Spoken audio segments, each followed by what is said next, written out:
Hello बच्चों, आपका स्वागत है हमारे YouTube चैनल पर। आज हम आपके लिए यूपी बोर्ड परीक्षा 27 फरवरी 2026 10th क्लास के क्वेश्चन का एनालाइज करेंगे और इसमें ये देखेंगे कौन कौन से क्वेश्चन बनने की संभावना है। तो हम टॉप 300 प्रश्न लेकर आए हैं जो आपकी परीक्षा में महत्वपूर्ण साबित होंगे और ये वे वाले प्रश्न हैं जो बार बार एग्जाम में पूछे जा रहे हैं। तो इस टाइप के प्रश्न हर साल पूछे जाते हैं और 27 फरवरी 2026 की प्रथम पाली में भी पूछे जाने की संभावना पूरी है। तो आइए मिस ना करते हुए 300 प्रश्नों का। तो सबसे पहले सभी बच्चे कमेंट करते हुए चलना। तो 24 और 36 का HCF क्या है? तो 24 और 36 का HCF कैसे निकालते हैं? देखो 24 है जो छोटी संख्या उससे 36 को डिवाइड करो।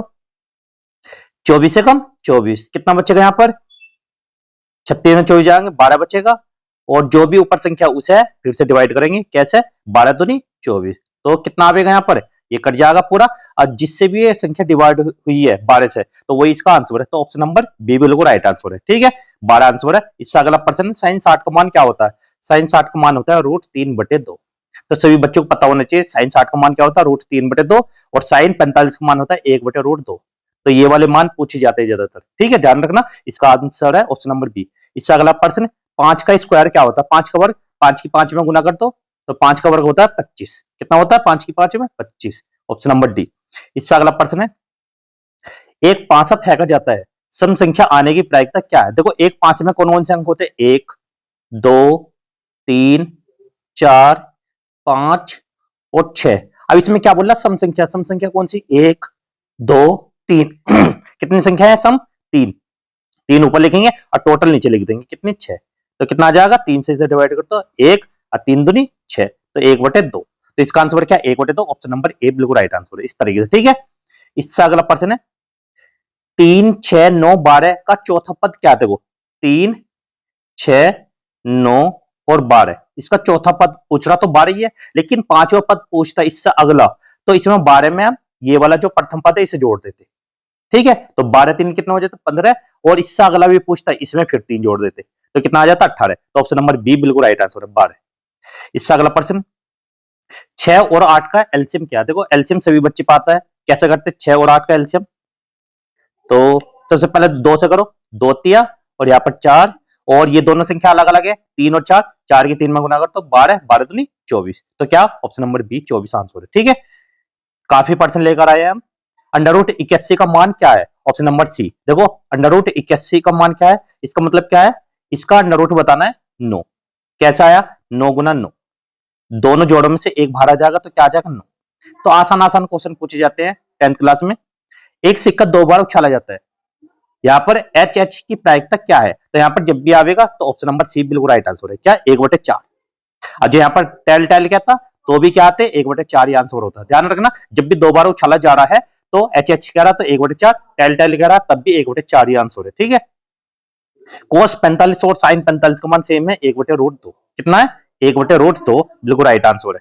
तो क्या? 1/√2। ध्यान रखना इसमें ये वाला आंसर गलत है। 1/√2 कोस 45 और साइन 45 का मान। इससे अगला प्रश्न, त्रिभुज के सभी कोनों का योग कितना होता है? जो त्रिभुज होता है, त्रिभुज ये वाला त्रिभुज है, कैसे भी त्रिभुज हो, ये वाले कैसे भी, ये समकोण है, ये समबाहु है, तो सभी के तीनों कोनों का योग कितना होता है?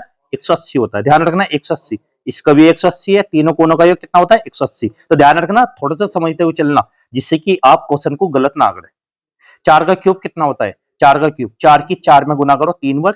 कैसे? देखो 4 चौक 16, 16 चौका 64। तो क्या है आंसर? 64। ऐसे 5 का पूछता, 5 की 5 में 3 बार मल्टीप्लाई 125। तो यहाँ पर ऑप्शन नंबर सी। इससे अगला प्रश्न, अब देखो सार्वंतर क्या होता है सभी बच्चे देखना। 2 5 8 11 का सार्वंतर, 2 5 8 और 11 का सार्वंतर। सार्वंतर होता है डिफरेंस की संख्याओं में अंतर कितना। 2 और 5 में कितना अंतर है? 3।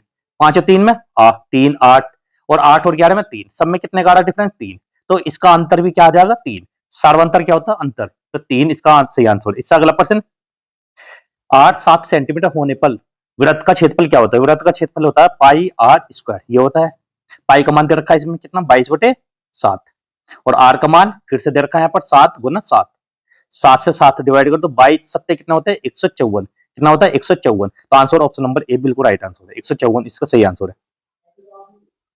अब जैसे ये वाला क्वेश्चन है तो सभी बच्चे कर भी सकते हो। एक्स स्क्वायर माइनस 16 के मूल क्या है? देखो कैसे करेंगे, सबसे पहले समझना। एक्स स्क्वायर और माइनस 16 है बराबर 0।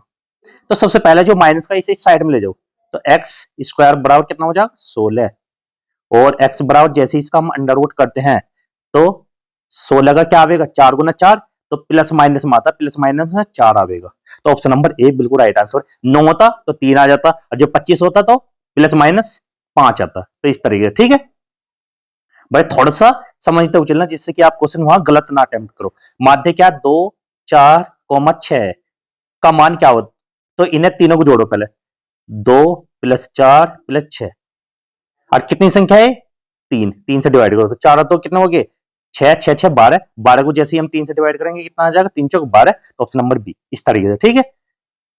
1 से 5 तक प्राकृतिक संख्याओं का योग कितना है। अब जैसे 1 से 5 तक प्राकृतिक संख्या कौन कौन सी है, एक है, प्लस 2, 3, 4 प्लस 5, जैसे हम सभी को जोड़ेंगे कितना हो जाएगा ना, सभी को जोड़ेंगे तो 15 आंसर आ जाएगा। कितना, 1 और 2 3, 3 और 3 6, 6 10, 10 और 5 15, बिल्कुल राइट आंसर है। इससे अगला प्रश्न, 10 45 का मान कितना होता है, 1, और 45 का मान भी सेम होता है, कितना, एक ही होता है ठीक है। घन की भुजा 4 सेंटीमीटर, उसका आयतन क्या होगा, घन की भुजा, तो 4 की 4 में 3 बार मल्टीप्लाई कर दो, घन का आयतन ही होता है 4 की 4 में 64, बिल्कुल सही आंसर है ठीक है, ध्यान रखना ऑप्शन नंबर सी। इसका अगला आंसर है 100 का मान, अंडर रूट 100 का मान 10 ठीक है, अंडर रूट 81 का अभी बताया था 9, ऐसे अंडर रूट 64 का 8, तो ऐसे इसका क्या है, ऑप्शन नंबर बी बिल्कुल राइट आंसर है। यदि कोई घटना निश्चित हो तो उसकी प्रायिकता क्या होगी, जैसे निश्चित घटना कह रहा तो उसकी 1 होती है, अनिश्चित की 0 होती है, ध्यान रखना, निश्चित घटना बोल रहा है तो 1 और अनिश्चित की 0, ध्यान रखना, इसमें थोड़ा सा फर्क है। 9 का स्क्वायर क्या होता है, 9 की 9 में मल्टीप्लाई 81, ऑप्शन नंबर सी। अब फिर से ये आगे देखो, यहां पर वृत्त की परिधि पूछिए 2 पाई आर, ये वाला फॉर्मूला होता है, 2 पाई का मान 22/7 और आर का मान कितना है, 14 है, 7 से 7 दूनी 14 और 22 दूनी 44, 44 दूनी कितना होता है 88, ऑप्शन नंबर ए बिल्कुल राइट आंसर है ठीक है। कोस जीरो का मान कितना होता है, सभी बच्चे बताओ, कोस जीरो का मान होता है 1, साइन 90 का मान 1 होता है, कोस जीरो का मान भी ठीक है। इससे अगला प्रश्न, 3 का स्क्वायर क्या होता है 9, 4 का 16, दोनों को जोड़ेंगे 25, ऑप्शन नंबर बी। ऐसी अब 52 ताश के पत्तों में से एक इक्का निकालने की प्रायिकता क्या है, 52 ताश के पत्तों में से कितने इक्के होते हैं, 4 होते हैं, अब हमें निकालना कितना है, 1, तो यहाँ पर ऊपर 4 इक्के होते हैं लेकिन निकालना 1 है, तो चारों में से कोई से भी निकाल सकते हैं, और टोटल कितने पत्ते होते हैं 52, तो या तो ये आंसर है या 4 से डिवाइड कर तो 1/13, 13 चौका 52 होते हैं, ये एक और ये 13 और ठीक है, तो दोनों ही आंसर ठीक है। यहाँ पर अंडर रूट 36 का मान 6, ऐसे अंडर रूट 25 का 5। इससे अगला प्रश्न, 7 का स्क्वायर कितना होता है, 7 का स्क्वायर होता है 49, 8 का स्क्वायर कितना होता है 64, ये तो कर ही सकते हैं आप सभी। अंडर रूट 144 का मान कितना होता है 12, ध्यान रखना, ये एपी का एनवा पद का सूत्र है एपी, तो ए एन बराबर क्या होता है फॉर्मूला बताइए, ए प्लस और ब्रैकेट में n माइनस 1 इंटू डी, ये होता है इसका फॉर्मूला ठीक है, ध्यान रखना, तो ऑप्शन नंबर बी बिल्कुल राइट आंसर है। अब वास्तविक संख्याएं 1 से 20 तक, फिर से देखो 18 और 24 का एचसीएफ है, 18 और 24 का, देखो 18 से हम जैसे डिवाइड करेंगे 24 को, कैसे 18 कम 18, कितना बचा यहाँ पर 6, और 6 से हम 18 को डिवाइड करेंगे, जो ऊपर लिख रहा 6 18, तो जिससे भी ये पूरा डिवाइड हो रहा है वही इसकी एचसीएफ है, तो क्या है ऑप्शन नंबर बी, इससे डिवाइड हो जाएगा 18, तो ये एचसीएफ है। इससे अगला प्रश्न, 12 और 15 का एलसीएम क्या आएगा, 12 और 15 का एलसीएम आएगा 30, या तो ऐसे करके देख लो 12 और 15, जैसे हम सबसे पहले किससे डिवाइड करेंगे यहाँ पर 3 से, क्यों 2 से नहीं होने का, 2 से भाई यही संख्या होगी, तो 3 चौक 12 और 3 पंजे 15, अब ये दोनों संख्या अलग अलग है, 5 चौक 20 और 20 60, ये भी एलसीएम है, और सबसे छोटा एलसीएम ये ऑप्शन नंबर बी 60 ही आएगा, यहाँ पर ऑप्शन नंबर ए बिल्कुल गलत है ठीक है, ध्यान रखना 60। अब रूट 5 क्या है, परिमेय संख्या अपरिमेय, जो भी अंडर रूट के अंदर रहेगी और वो बाहर नहीं निकला तो वो अपरिमेय है, तो अपरिमेय, लेकिन किसी कारण ये होता 25 बाहर आ जाती, क्यों, अंडर रूट 25 का मान क्या होता 5, तो ये परिमेय संख्या, लेकिन ये इसी के अंदर रहेगी, ये कैसे भी बाहर नहीं निकलने की, तो क्या अपरिमेय। 17 है, 17 बताना संयुक्त है अभाज्य संपूर्ण, ये क्या अभाज्य संख्या है, 17 क्या जिसके फैक्टर 2 हों, एक तो ये 1 से कटती है, एक ये स्वयं से, जोन सी भी ऐसी संख्या होती है वे क्या होती है अभाज्य। इससे अगला प्रश्न है, दो संख्याओं का गुणनफल होता है, दो संख्याओं का गुणनफल हमेशा एचसीएफ और एलसीएम के गुणनफल के बराबर होता है, तो कौन सा, ऑप्शन नंबर बी, ध्यान रखना ऐसे क्वेश्चन पूछे जाते हैं। जीरो क्या है, जीरो क्या प्राकृतिक है, पूर्ण, अभाज्य, विषम, तो क्या पूर्ण संख्या है। जैसे हम जीरो को लगा देते हैं तो ये क्या हो जाए, पूर्ण संख्या हो जाए, नहीं तो ये विषम। ये कैसी होती है, प्राकृतिक, 1 2 3 4 इस तरीके से, ठीक है। एक क्या है, अब एक बताना यहाँ पर, अभाज्य, संयुक्त, न अभाज्य, न संयुक्त, ये क्या है, ऑप्शन नंबर सी, न अभाज्य न संयुक्त है। √7 अभी बताया था, ये बाहर नहीं आने का, तो अपरिमेय संख्या है, ठीक है, ध्यान रखना। 36 का अभाज्य गुणनखंड है, 36 का अभाज्य गुणनखंड क्या होगा, कैसे निकालते थे देखो 36 के, सबसे पहले फैक्टर करो। जैसे हम इसके फैक्टर करेंगे, दो से इसे डिवाइड करेंगे 18, और 2 से 9, और 3 से 3, और 3 से 1। अब 2 कितने बार है, 2, और 3 कितने बार है, 2। तो यहाँ पर ये इसका अभाज्य गुणनखंड है, ऑप्शन नंबर ए बिल्कुल राइट आंसर है। तो इस तरीके से भी क्वेश्चन पूछे जाते हैं। और 20 और 30 का HCF क्या होता है, 20 और 30 दोनों संख्याओं से किससे डिवाइड हो सकती है सबसे बड़ी, तो 10 से हो सकती है। 20 से हो जाएगी, 20 हो जाएगी, 30 नहीं होने की, 15 से 30 हो सकती है, 20 नहीं, लेकिन 10 ऐसा है, इससे डिवाइड कर सकते हैं, इससे भी, ठीक है। एलसीएम 8 और 12 का, अब देख लो यहाँ पर 24 होता है, ठीक है, ऑप्शन नंबर ए। ये तो आसानी क्वेश्चन है। √144 फिर से आ चुका है, 12 आंसर है, ऑप्शन नंबर सी। 72 का गुणनखंड रूप, सभी बच्चे कमेंट करके आंसर देना, इसका क्या 72 का गुणनखंड रूप क्या है। देखो कैसे करोगे, सेम जैसे अभी मैंने किया, 72 को फिर से डिवाइड करेंगे 2 से, 36 आ जाएगा, 36 के मैंने अभी किए थे, तो ऑप्शन नंबर ए बिल्कुल राइट आंसर है, ठीक है, ध्यान रखना। 1 2 बढ़ गया भाई इसमें। 13 क्या है, अभाज्य संख्या है, 13 अभाज्य, इसके भी दो ही फैक्टर होते हैं, एक तो एक से, एक ये स्वयं से, ठीक है। आपको इसमें से बहुत सारे क्वेश्चन मिलेंगे आसान आसान। 81 का वर्गमूल क्या है, 81 का वर्गमूल होता है ऑप्शन नंबर सी 9। √2 क्या है, अब √2, ये √2 से नहीं निकले, अपरिमेय संख्या है भी। 100 का HCF क्या है, तो यहाँ पर HCF बताना हमें, तो क्या आ जाएगा 25। क्यों, 100 25 से डिवाइड हो सकते हैं, ठीक है। एलसीएम 5 और 7 का दोनों की गुना कर दो, ऑप्शन नंबर बी बिल्कुल राइट आंसर। 5 7 35, क्यों, दोनों अलग अलग है, अभाज्य संख्या। और √49 का वर्गमूल क्या होगा, √49 का 7, ठीक है, ध्यान रखना 7।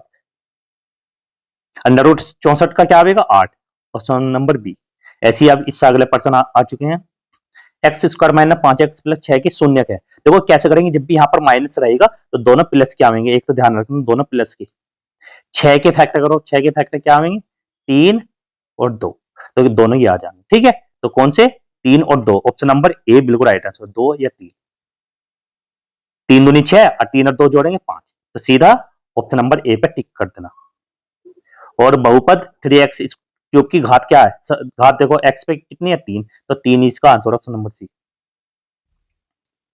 अल्फा प्लस बीटा, देखो ये या तो शून्यकों का योग क्या होता है, -b/a होता है, और गुणनफल होता है c/a। ध्यान रखना, ये शून्यकों का गुणनफल, अल्फा प्लस बीटा पूछे जब -b, और अल्फा इंटू बीटा c/a, ये बताया जाएगा, ठीक है। यहाँ पर पूछे भी है, देखो c/a, फिर से x² माइनस 9, अभी बताया था ये मैंने स्टार्टिंग में, x² माइनस 9, जैसे हम इस साइड में ले जाएंगे प्लस का, और इसे अंडर रूट से बाहर निकालेंगे 9 को, +-3 इसका आंसर है, ऑप्शन नंबर ए बिल्कुल राइट आंसर है। एक प्लस का आएगा, एक माइनस का, तो प्लस का 3 है और माइनस का 3, ठीक है, इस तरीके से कर सकते हो। स्थिर बहुपद की घात है तो क्या आएगी, 0, जो स्थिर है घात बढ़ ही नहीं रही। रेखिक बहुपद की घात क्या होती है, 1 होती है। रेखिक का मतलब क्या, x लिखा है या 2x लिख रहा है, ये रेखिक होते हैं, +3y, तो इसकी घात क्या है, 1, इसकी भी, ठीक है। द्विघात बहुपद की घात कितनी होती है, उसमें द्विघात 2 घात वाला, तो ऑप्शन नंबर बी, ठीक है। ये त्रिघात है, चतुर्थ घात, ये 1 घात वाला। अब इसमें देखना कि यहाँ पर क्या है, p 1 बराबर 0 हो तो 1 है, क्या है, शून्य के, इसका एक शून्य का है, आप बी का, option number B. x² minus 4 के शून्य क्या आएंगे, अभी बताया तो देखो 4, यहाँ पर माइनस है तो प्लस माइनस में आएंगे, प्लस माइनस में आएंगे, और 4 का क्या आएगा, 2, और ये भी 2। ध्यान रखना, जो 9 होता प्लस माइनस के 3 आते, 3 3, तो ऑप्शन नंबर ए बिल्कुल राइट आंसर। अब ये अलग क्वेश्चन आ चुके हैं, दो चर वाले रेखिक समीकरण, हर एक चैप्टर को हम कंप्लीट करेंगे। 2x + 3y बराबर 6 का एक हल है, तो इसे कैसे करेंगे, देखो सबसे पहले समझना, इसमें हमने क्या रखा, यहाँ पर किसी भी संख्या से इसे 6 आना चाहिए। जैसे हम इसमें ए वाला ऑप्शन रख के देखें, 2 और x के स्थान पर 3 + 3 और y के स्थान पर 0, 2 3 6 बराबर 6 आ जाएगा, ठीक है, ये 0 हो जाएगा, तो यहाँ पर ऑप्शन नंबर ए बिल्कुल राइट आंसर है। दो रेखाएं समांतर हो तो हल है। अब जैसी समांतर होती है कोई हल नहीं होता, उसका कोई हल नहीं। जैसी दो रेखाएं समांतर होती है इस तरीके से, उसका कोई हल नहीं है। ठीक है, ऑप्शन नंबर डी। अब ये वाला आ क्या, यदि ए ए टू और ये क्या है, ये इक्वल नहीं है B1/B2, तो क्या लिखोगे आप, लिखोगे इसका एक हल है। तो क्या लिखोगे, एक हल है इसका। अब इसमें क्या देखो, x का मान 2 दे रखा है और 3 x के स्थान पे क्या रखोगे, 2 प्लस 2y बराबर 12। 3 दूनी 6 और 12 में से 6 घटेंगे, कितना बचेगा 6, और 2 से इसे डिवाइड करो तो 3, तो y का मान कितना आ जाएगा, 3 आ जाएगा। Option number B. सभी बच्चों के समझ में आ रहे होंगे क्वेश्चन, तो वीडियो को लाइक करते हुए चलना। समान समीकरण के हल हैं कौन कौन सा, ऑप्शन नंबर बी अनंत। आलेखी विधि से हल ज्ञात होता है, तो ऑप्शन नंबर काटे बिंदु से। और इसमें भी सेम ऐसे ही है, ऑप्शन नंबर ए। जैसे हम 2 से 2 इसमें कॉमन लेंगे तो 2 दूनी 4x और y के द्वारा एक ही बचेगा बराबर 2 से 4, तो ऑप्शन नंबर ए बिल्कुल राइट आंसर है। ठीक है, 2 इसमें कॉमन ले लिया, तो ये देखना कि हल है सरल रूप। 5x बराबर क्या 20 है, तो 5 से 20 को डिवाइड कर तो 4 आंसर आ जाएगा। ये तो सीधे ही आंसर है। ठीक है, तो आपको इसमें क्वेश्चन मिलेंगे ऐसी, x का मान कितना 6, x के स्थान पर 6 रखो, y बराबर 10 में 6 घटा तो 4 आंसर आ जाएगा। ठीक है, ऑप्शन नंबर सी। ऐसे ये करना है, ये भी सेम ऐसे ही देखो, इसके हल बताने हैं तो कैसे हल निकालोगे इसके, ऑप्शन नंबर बी बिल्कुल राइट आंसर है। ठीक है, इसे भी करना है इसी सेम। और 7x बराबर 0 है तो x का मान भी 0 ही आएगा। ऐसे 3x बराबर 9 है तो 3 से इसे डिवाइड कर दो, x बराबर 3। अब यहाँ पर क्या है, x का मान भी 2 दे रखा, y का भी, इसमें रख दो 2, x के स्थान पर 2 और y के स्थान पर 3, 2 दूनी 4 और 3 7 आंसर है, option number C. x minus y बराबर 0 का अर्थ होता है, तो ऑप्शन नंबर ए x बराबर y। क्यों, x माइनस का बराबर की साइड में जाएगा y, प्लस का हो जाएगा a। ऐसी 10 से इसे डिवाइड कर दो, 10 पंजे 50, तो x का मान कितना आ गया 5, तो ऑप्शन नंबर डी। इससे अगला प्रश्न है द्विघात समीकरण। ये अभी भी बताया लेकिन दोबारा से भी देखो, माइनस प्लस का है एक तो। अब यहाँ पर देखो, सबसे पहले यहाँ पर माइनस है तो क्या आएगा, प्लस क्या आएंगे दोनों, और 6 गुना आवेगा, जोड़ के आवेगा क्या, तो प्लस प्लस क्या आवेंगे, सॉरी। तो यहाँ पर क्या, 3 दूनी 6, ये आवेगी प्लस प्लस के। ठीक है, ऑप्शन नंबर ए। आपने सुना होगा विवर्तिका क्या होता है, डी बराबर क्या होता है, बी स्क्वायर माइनस 4ac, कितना होता है, ये होता है। ठीक है, बी स्क्वायर ए। डी बराबर 0 हो तो मूल होंगे, क्या होंगे, ऑप्शन नंबर सी समान मूल होंगे, जब भी डी का मान 0 के बराबर होता है। एक्स स्क्वायर बराबर 16 के मूल हैं, तो क्या आवेंगे, देखो एक्स स्क्वायर बराबर 16, तो क्या आवेंगे इसके, अभी बताया एक्स बराबर आते हैं प्लस माइनस 4, ये वाले मूल आते हैं, ये वाला। ये कितनी बार क्वेश्चन आ चुका, ऐसे इसके क्या आवेंगे, ये नो इस साइड में चल जाएगा, प्लस का हो जाएगा, ऑप्शन नंबर ए।